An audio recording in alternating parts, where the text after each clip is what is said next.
Well, I like working with living beings. For me, this is important because it's how you can construct an image with things that move or has a certain sense that you have to construct the image with this to control this. So for me, it's like a challenge, first of all. And I work with people, humans, or with animals, for example, as examples for you to understand this of living beings. It depends on the piece, depends on the idea. I work with, for example, children or old people or men or women.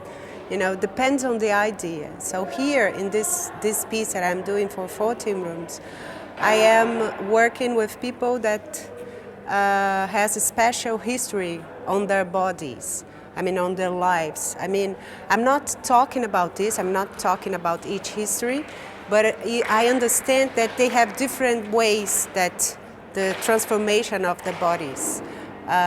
So for me it was kind of important to come with this idea because I came with the ceiling very close to the floor. It was an idea of a compression somehow.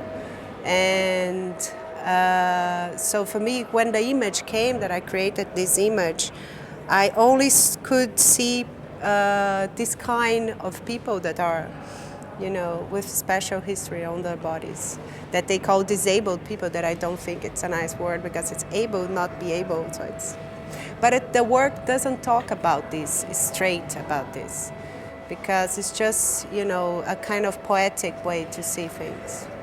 I really like to think how is exactly the behavior of people, I mean in civilization or this kind of things, how for example the architecture can change the behavior of people, or how we could construct some architecture that is exactly the response of what we move or we think about things, or we deal with objects, for example.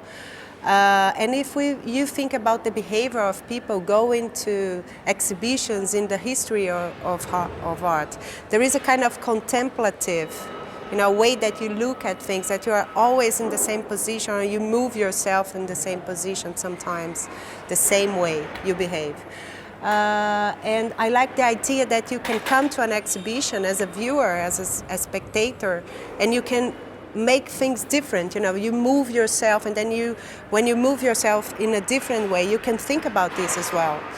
And at the same time, it's about behavior and it's about architecture. And the piece always also talks about this a lot, because you see the piece and then you see the architecture is different there in relation to the other piece, because the ceiling came very close to the floor. So we could say in this that the architecture is so important as the participant in the piece, that this someone that is taking part in the piece. So there is not a hierarchy, I mean, which brings us an idea that we are not talking about a performer somehow. We are talking much more in a image that is a total image with the body and the architecture in relation. Actually, this was an idea that I had many years ago in '97 when I was starting. Actually, this is one of my first pieces somehow, you know, of this group of work that's called Man Flesh, Woman Flesh, that has a special philosophy to deal with the image and to work with people or animals. But the first time that I did this piece was in 2010, many years later, I think 13 years later. So I did this piece a long time ago somehow.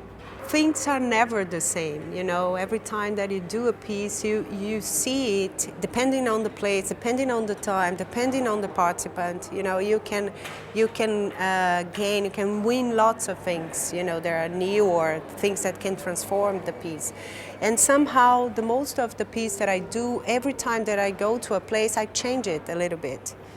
So but this one like it's very simple. The instructions are very simple.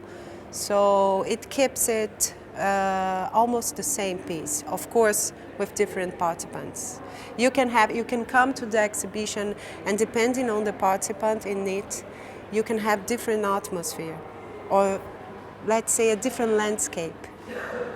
I have somehow a strict idea what they should do, but the conversation is very important. Actually, I never I don't used to rehearse, you know, in a strict sensu. I don't go there and then I try like a choreography. It's not this. Or I try to control a certain text if I am working with a text. But in this idea, I only have this discussion with them, and if in this particular piece, with each participant, because they have this special history in their bodies, I have to go with them and see how they feel comfortable, because always this is very important in my piece, that the participant really feel comfortable and confident of doing it. So the rehearsal is much more a conversation, which is very important for me, this conversation.